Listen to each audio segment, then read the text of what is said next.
Okay, so we're going to do a little bit of quick practice. So, we're going to start with the ones, as usual. Do you see any wholes here? I have a whole number and a fraction number. Do I see any wholes? Yes. I'm going to put that number under the ones. The 4 is a whole. It'll go under the 1. I'm going to underline this because...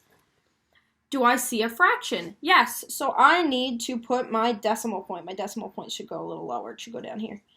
I'm going to put my decimal point. Now, what does this 33 hundredths become as a decimal? Well, I have my tenths right here, so I'll put a 3, and the 3 after is how many out of 100, so it becomes 33. So 4.33 is how I would write it as a decimal, and that's because it's over 100. It may change depending on the fraction. We'll talk about that later. But for now, 4.33 is the answer that I was going for. Now you are going to try this one.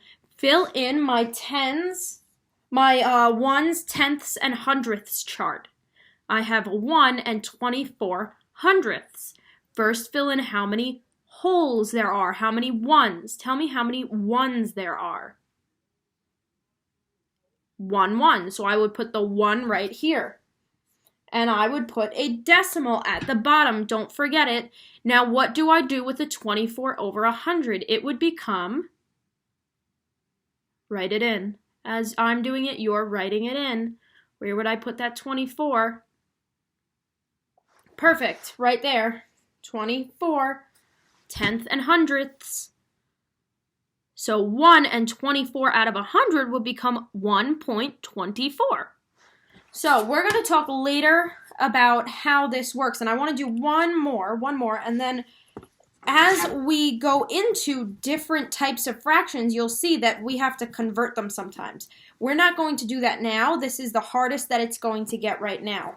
Now I'm going to throw in a little trick one for you.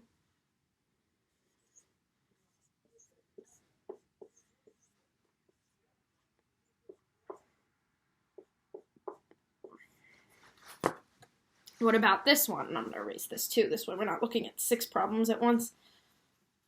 There we go. What about this one? 3 and 20 hundredths.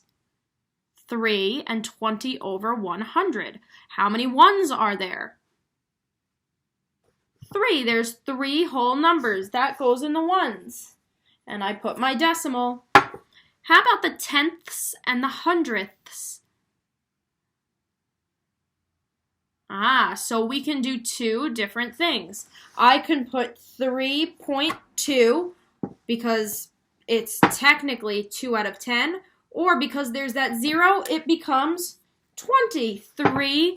Both of them are the same. 3.2 and 3.20 are the same. So if you did either of those, you're okay. So 3.20 would be the more obvious answer. 3.20. Done. So if you have any questions, I have office hours during the day. Definitely watch the other video, the Khan Academy video that I am posting, like I said in my other video. I think Khan Academy is very good. I think that the guy explains it very well. And it's exactly the same thing that we're doing here. So definitely watch that. Thanks, guys.